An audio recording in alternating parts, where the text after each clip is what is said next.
So after my last video, I actually had a Twitter follower say that their biggest problem in Deadlock is that they feed, but they said that they didn't know how to stop feeding because they're fairly new to this game. And I was like, oh my God, I sit here giving so much tough love to people about how they need to stop feeding in Deadlock, but it didn't really click to me that some people may not know what to do to stop feeding. So I wanted to put together a quick video to give you 7 easy steps to stop feeding so much in Deadlock.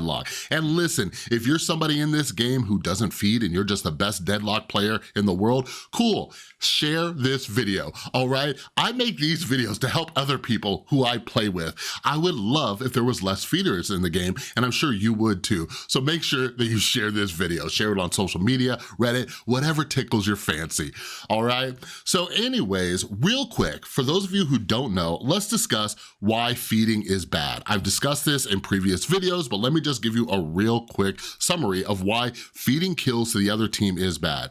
Deadlock is not like other hero shooters, all right? It is more of a MOBA. The economy in this game is huge, and in recent patches, they have made it so the other team will get a lot more souls if they get hero kills. So the more that you die, the more souls you're giving to the other team. And souls in this game increase your health, your damage, all sorts of different stats. So the more you're feeding, you're making the game a lot more difficult for your team and you, and everybody wants to win in this game, so feeding is bad, all right? So let's jump into these steps, okay? So those of you who don't know, I'm actually in recovery. I've been sober for about 12 and a half years now, got sober in 12-step programs. No, I'm not preaching to you, but I just wanna say the first step in 12-step programs is the same when it comes to not feeding. The first one is to admit that you have a problem, all right? Admit to yourself that you're feeding, okay? If you are dying very, very early in the game, you need to take a step back and say, you know what? I'm feeding, I need to make this thing stop. I need to address this issue right where it is, all right? But if you sit there and don't admit to it, if you're blaming like your teammates, if you're blaming, you know, the game or whatever it is, we're never gonna solve this problem, right? So first step, admit, oh my God, I just died. I need to take a step back and assess this situation. And that leads us into step 2. Ask yourself why you're feeding. This should start with your very first death in the game. The very first time that you die in the game, all right? Some people die within like the first minute, which is absolutely mind-blowing to me. There's no reason to get that aggressive. You should be farming souls. But anyways, take a step back and ask yourself, what is happening? Why am I feeding, all right? Like, are you getting outplayed? Which happens to everybody. Listen, I get it. I get outplayed plenty. But are you getting outplayed or are you making dumb decisions? Are you chasing people? Are you getting way too aggressive? Are you getting caught out by yourself? What is happening? Like, I don't think enough people just take that time during the death, the timer when you're respawning. People don't take a step back and say, hey, what happened? What's going on? And the reason I know this is because I see people constantly die and then they do the exact same thing. And we all know the definition of insanity is doing the same thing over and over, expecting different results. So during that death timer, before you respawn, just take a few seconds to say, okay, what happened? How do I adjust? Like, this is probably the number one thing in the video. Just write this down.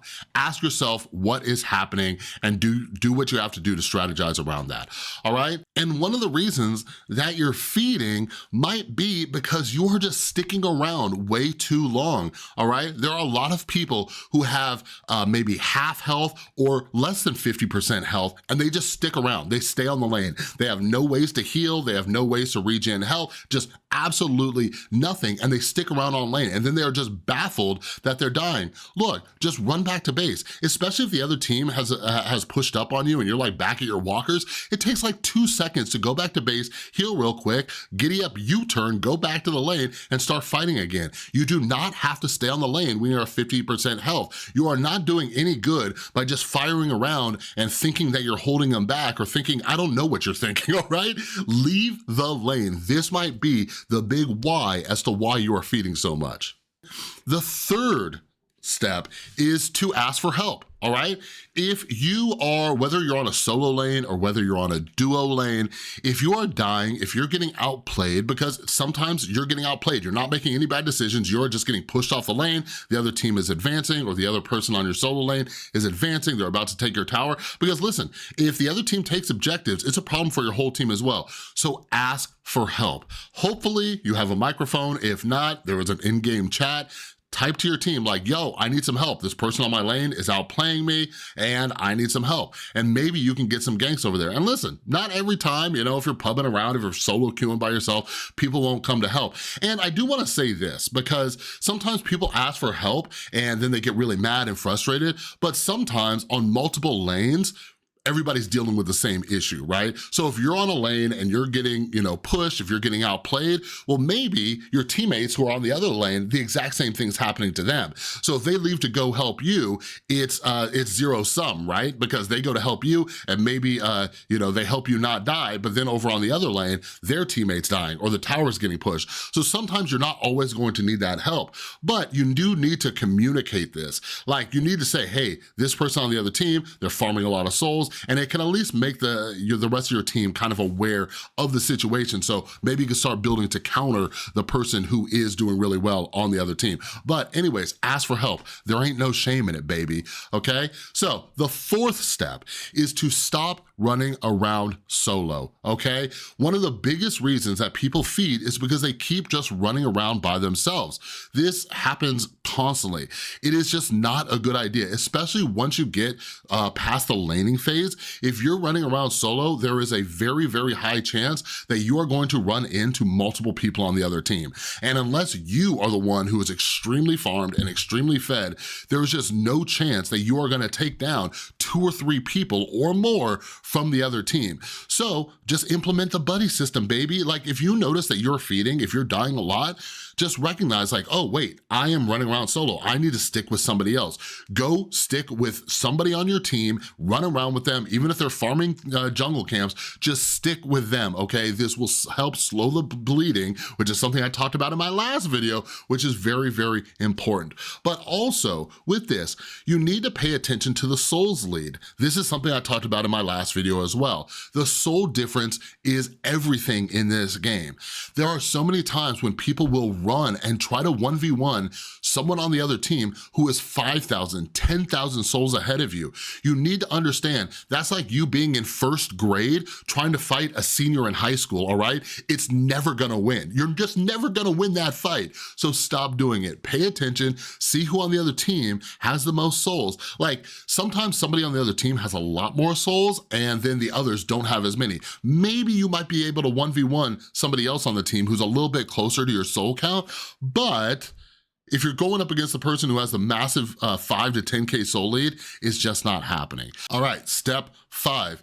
Start buying defensive items and counter items. And what I mean by this is stop focusing on damage items, all right? Listen, I know everybody wants to be the one in the server who gets the most kills, did the most damage and all that stuff, but if you are feeding, sorry, that's just not happening this game. You gotta get that out of your brain. You're not gonna be the top fragger. You need to stop feeding if you're hoping to win this game. So one of the best things that you could do is something that I do regularly. You'll also see a lot of top players do this regularly, is that they go to the sandbox. They study items, they study combinations of items. They see how they work, how they interact. They look at the different items and they read them, okay? So early game, like definitely start buying the green items, all right? There are so many games where the very first item I build is extra regen. It's the very first one I get on the lane. Like you will be absolutely amazed how long you can stay on the lane and not die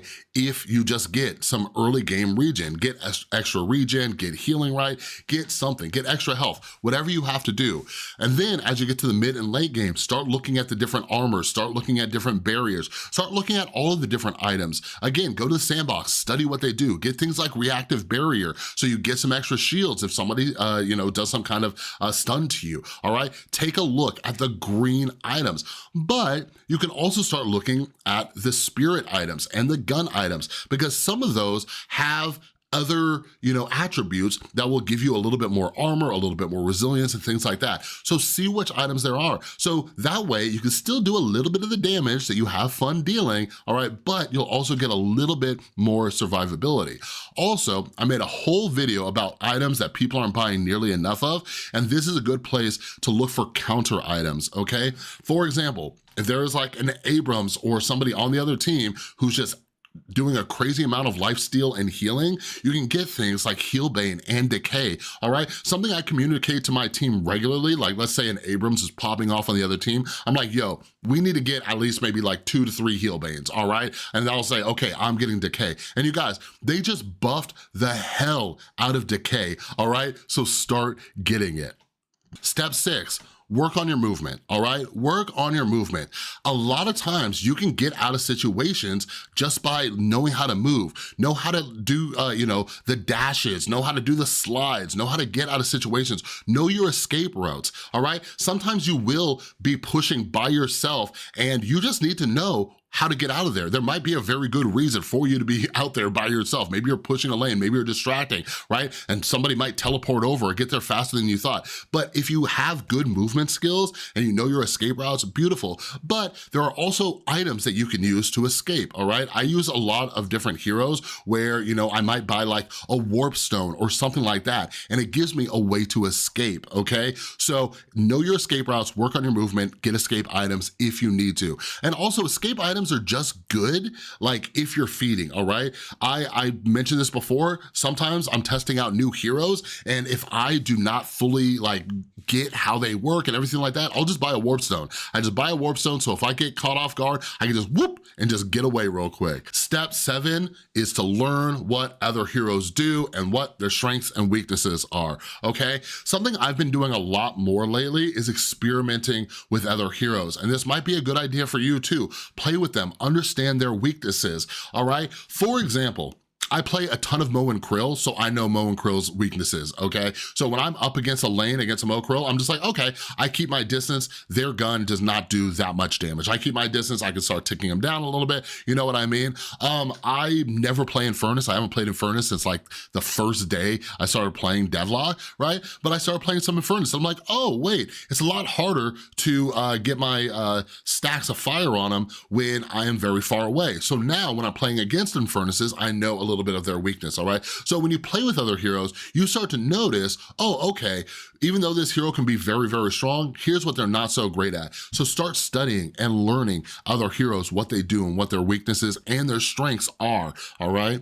And now I'm gonna give you one more quick bonus tip, and this is something that I do constantly. It's actually something I'm doing on my other monitor right this second as I record this video. And that bonus tip is watch good players, all right? There are a ton of top players who you can learn a lot from. You can learn from their movement, you can learn from their abilities, you can learn what they're doing to not feed, all right? Say, what are they doing? Ask yourself, analyze the situation. And something that you could do is go to tracklock.gg, I believe that's what it is. I'll try to remember to link it down in the description. But anyways, you can go there and filter by the top players, you can look at the top heroes, you can look at who is the best with different heroes. So something I'll do is, whether it's a hero that I'm very experienced with or a new one that I'm picking up, I will go and look for the top players for that hero and I will download that replay and I'll just sit down and watch a few of them, all right? I will literally put it at 4x or 8x speed